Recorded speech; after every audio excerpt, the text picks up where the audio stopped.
Adilah pada kami tak bodoh, meski memang kami tak pandai. Tapi kami berjanji akan tetap mengkritik sesuai isi hati. Hei penguasa, ini kami rakyat jelata. Engkau ada untuk siapa?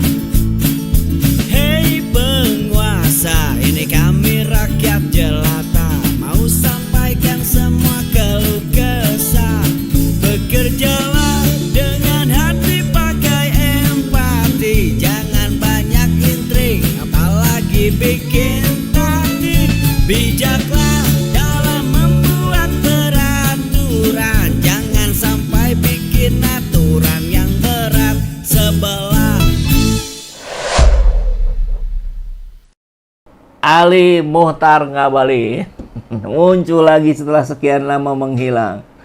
Jadi dia men-tweet ya di Twitternya, gerombolan keok pada bangkit tuh, campur bekas HTI, FPI, mulai beringas tuh, sinting tingkat dewa kebencian mereka pada Jokowi. Wah, sakitnya sampai ulu hati, apalagi si sulung jadi wapres, laskar tak berguna yang lagi sakit hati karena dipecat, diberhentikan di tengah jalan.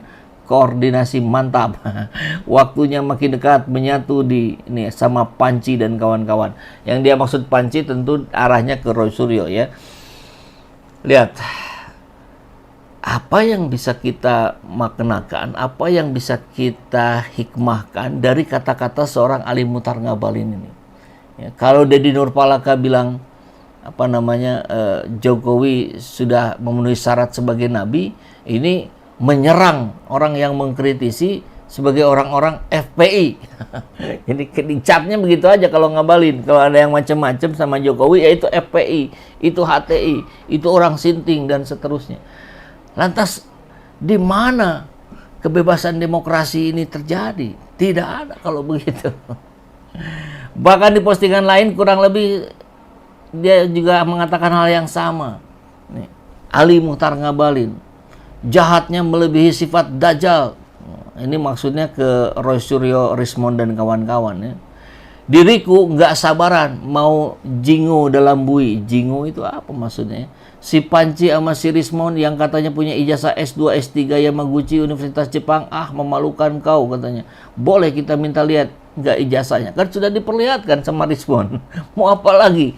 Tapi yang kita tentu persoalkan adalah bagaimana kalimat-kalimat yang dilontarkan oleh seorang tokoh, anggaplah tokoh begitu, yang sangat tidak layak menjadi tuntunan.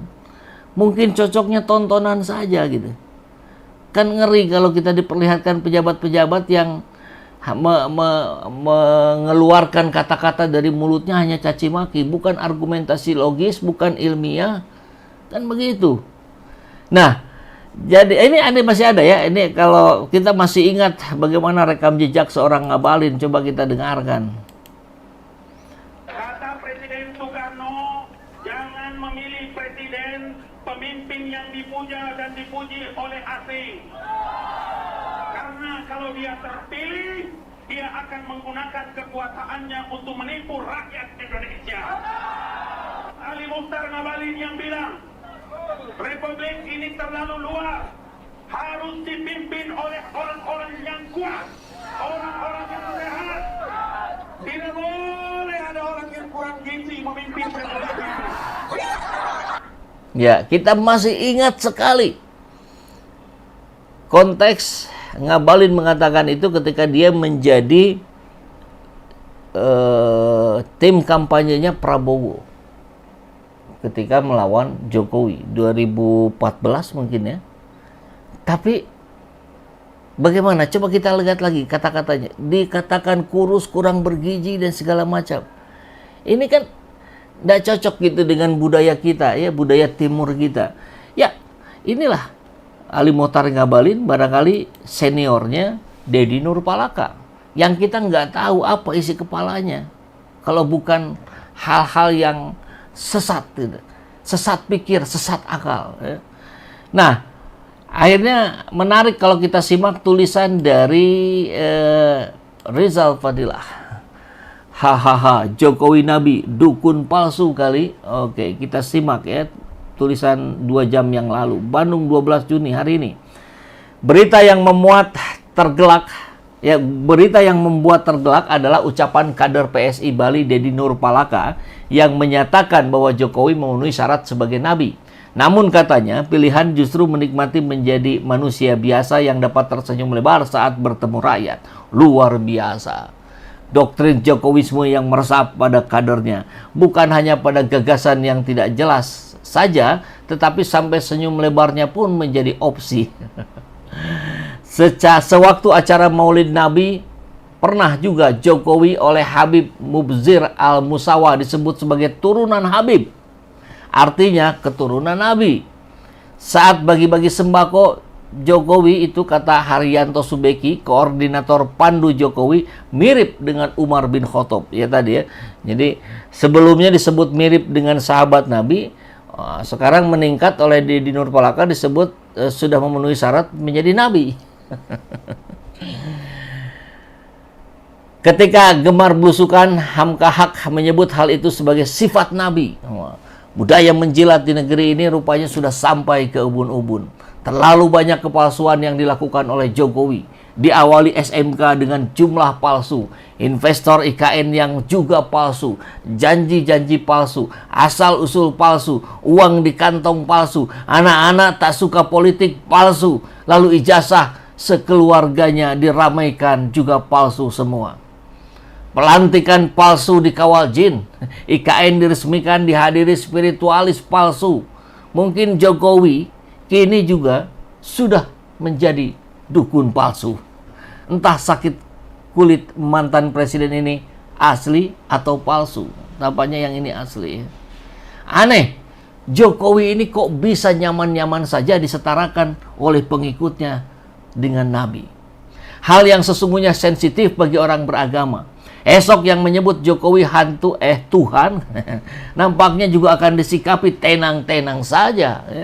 Urat malu atau rasa dosa sudah hilang pada orang ini. Disamakan dirinya dengan Fir'aun pun tidak masalah. Apalagi cuma Pinocchio atau Petruk.